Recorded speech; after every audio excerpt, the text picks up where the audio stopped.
మాజీ CM YS Jaganmohan రెడ్డిపై AP ఆర్థిక శాఖ మంత్రి పయ్యావుల కేశవ్ తీవ్ర స్థాయిలో ధ్వజమెత్తారు. జగన్మోహన్ రెడ్డి గతంలో చెప్పిన అబద్దాన్ని మళ్లీ ప్రెస్ మీట్ లో చెప్పారని, అబద్దాన్ని ఎన్నిసార్లు చెప్పినా అది నిజం కాదని విమర్శించారు. మాకు సద్విమర్శలు వస్తే ఎటు నుంచి వచ్చినా కూడా దాన్ని కరెక్ట్ చేసుకునేటువంటి అవకాశం ఉంటుంది. కానీ జగన్మోహన్ రెడ్డి గారికి అలవాటైనటువంటి పరిస్థితుల్లోనే పోయారు. ఆయన డిఎన్ఏ వేరు, ఆయన స్కూల్ వేరు. అబద్ధాన్ని కూడా ఆయన 10 సార్లు చెప్పి నిజం చేయాలనుకునేటువంటి ధోరణిలోనే పోయాడు. నేను చెప్పినట్టు 2 గంటల ప్రెస్ మీట్, 3 గంటల ప్రెస్ మీట్లు తయారైన 3 గంటల సేపు అసెంబ్లీకి వచ్చి మాట్లాడుంటే నేరుగా ప్రభుత్వం సమాధానం చెప్పుండేది. ప్రజలు చూసి ఆనందపడి ఉండేవాళ్ళు. మీరు ఎక్కడో కూర్చొని రాస్తారు, చెప్తారు, దానికి మళ్ళీ మమ్మల్ని సమాధానం చెప్తే చెప్పకపోతే చెప్పలేదంటారు. ఆయన స్కూలే వేరు. ఆయన స్కూల్లో ఏంటంటే బాధితుడే నిందితుడైతాడు, నిందితుడే బాధితుడైతాడు, మారుతూ ఉంటుంది. వాళ్ళ బాబాయ్ హత్య కేసులో సొంత చెల్లెల్నే నిందితురాల్ని చేసే ప్రయత్నం చేశాడు ఆయన. సో అట్లనే తాను చేసినటువంటి ఆర్థిక విధ్వంసానికి, ఈ రాష్ట్రంలో జరిగినటువంటి ఆర్థిక విధ్వంసానికి మమ్మల్ని బాధ్యులు చేసేటువంటి ప్రయత్నం మొదలుపెట్టాడు ఆయన. తిరుపతిలో జరిగినా అంతే.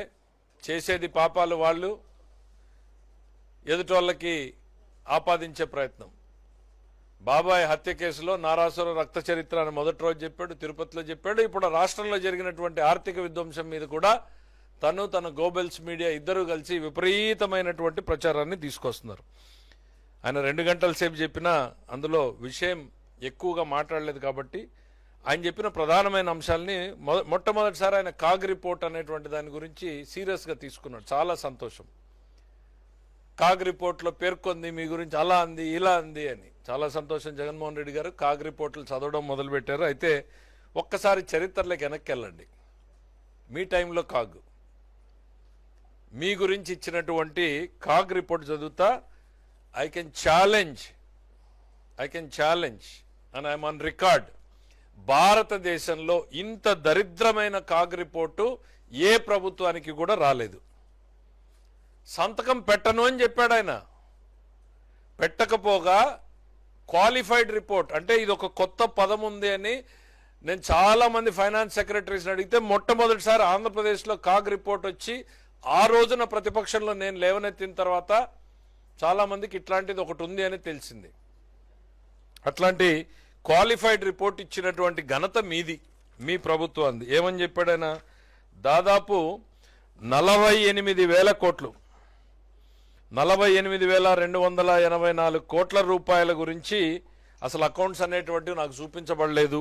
దాని గురించి ఇంకా మాట్లాడతాడు. ఒకే ఒక 2 లైన్లు చదివి వినిపిస్తాను. In my view, these material account entries were effected through back end of the CFMS system without any valid rationale and necessary documentation, bypassing the treasury system, which were in violation of the treasury code and IT controls. These irregular accounting entries are fraught with the risk of inflating the government expenditure beside the possible misappropriation as these were done in the back end of the CFMS. Therefore, in my opinion, of the true and fair nature of accounts is subject to the above violations. అసలు 48,000 కోట్ల రూపాయలకు సంబంధించినటువంటి ఎంట్రీలని British కాలం నుంచి established treasury ప్రొసీడింగ్స్ని కాదని back ఎండ్లో CFMS కంప్యూటర్లకు enter చేయబడ్డాయి. దీనికి నేనేం చేయజాలను, దీనికి సంబంధించినంత వరకు నేను చాలా క్వాలిఫైడ్ రిపోర్ట్ ఇస్తున్నాను అని మాట్లాడాడు. మీరు ఇవాళ కాగ్ రిపోర్ట్ల గురించి, కాగ్ రిపోర్ట్లు ఏదో ఎత్తి చూపించింది అనేటువంటిది. ఎస్, కాగ్ ఉన్నదే ప్రభుత్వంలో జరిగేటువంటి పొరపాట్లను, లోటుపాట్లను ఎత్తి చూపించడానికి, భవిష్యత్తులో జరగకుండా సరిదిద్దడానికి. కానీ ఇంత ఘన చరిత్ర మాత్రం, మీ అంత ఘన చరిత్ర మీ ప్రభుత్వంలో సాధించినటువంటి ఆర్థిక విధ్వంసానికి ఇంతకన్నా ప్రత్యక్ష సాక్ష్యం నేను అక్కర్లేదనుకుంటా. చరిత్రను గుర్తు చేస్తా ఉన్నా. ఆ రోజు గవర్నర్ దగ్గరికి వెళ్ళి నేను దీని మీద రిప్రజెంటేషన్ చేయడం, ఆ తర్వాత గవర్నర్ని మీరు ఏ రకంగా రాష్ట్ర ప్రభుత్వం తీసుకున్నటువంటి అప్పులకి బాధ్యుడిని చేసినట్టుగా ఆయన కూడా ఆయన మీద కూడా కోర్టు కేసు వేయొచ్చు అనేటువంటి విధానాన్ని గుర్తు చేయడం, ఆ తర్వాత గవర్నర్ గారు మీ చీఫ్ సెక్రటరీని పిలవడం, చీవాట్లు పెట్టడం, ఆ తర్వాత అగ్రిమెంట్లు సరిచేయడం, ఇవన్నీ ప్రతిపక్షంలో మేము చేసినవి ఇంకా గుర్తున్నాయి. ప్రజలకు కూడా గుర్తు చేస్తున్నాం. జగన్మోహన్ రెడ్డి గారు, మీరేదో అద్భుతంగా చేశామని చెప్పుకునేటువంటి ప్రయత్నం చేయొద్దండి. ఎస్, మాలో తప్పులు జరిగితే, లోటుపాట్లు జరిగితే ఎత్తి చూపించండి.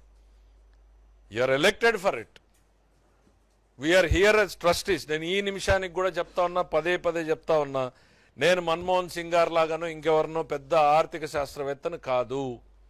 ప్రజల కష్టాలు, ప్రజల కన్నీళ్లు, ప్రజల బాధల మధ్య తిరిగిన వాడిని, పెరిగిన వాడిని, వాటికి పరిష్కారాలు ఎలా చూపించాలి అనేటువంటి తపనతో, ఆరాటంతో ప్రభుత్వంలో పనిచేసేటువంటి వ్యక్తిని.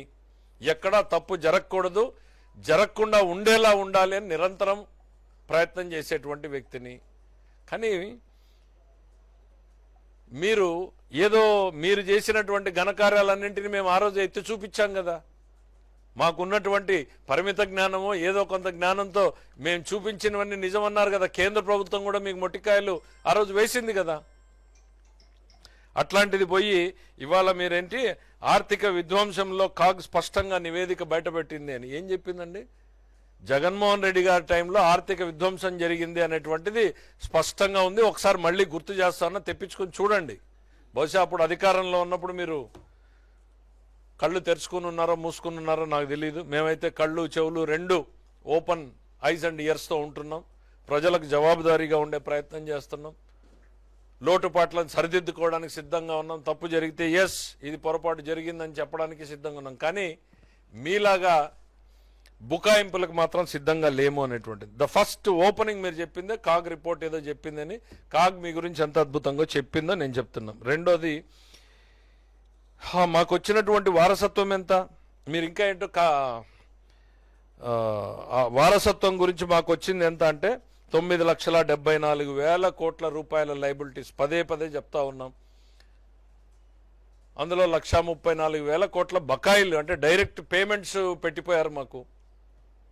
మీరేదో ప్రజలకు చేశామని చెప్పుకుంటే ఆ పేమెంట్లు కూడా మేం చేస్తున్నటువంటి పరిస్థితిలోకి వచ్చింది. రెండవది ప్రధానమైంది మీరు చెప్పింది ఏంటంటే 23-24తో పోలిస్తే రెవెన్యూ లోటు దాదాపు 56% పెరిగింది, ఫిస్కల్ డెఫిసిట్ 30% పెరిగింది. పెద్దగా అంకెలు సంఖ్యలు ఎక్కువ ఇక్కడ చెప్పడం ఇంత పర్ఫెక్ట్గా ఉండదేమో. మీరు ఈ పేపర్లో 2 రాస్తారు, 2 స్టేట్మెంట్లు రాస్తారు, ఇచ్చుకుంటారు. ఈ స్టేట్మెంట్లు ఏందో నాకు తెలీదు, ఎక్కడ సోర్సో తెలీదు, ఎవరు వండి వార్చారో తెలీదు. ఇవే మీరు ప్రెస్ మీట్లో లాస్ట్ టైం చెప్పారు. సరే ఏదోలే, ఆయన పేపరు ఆయన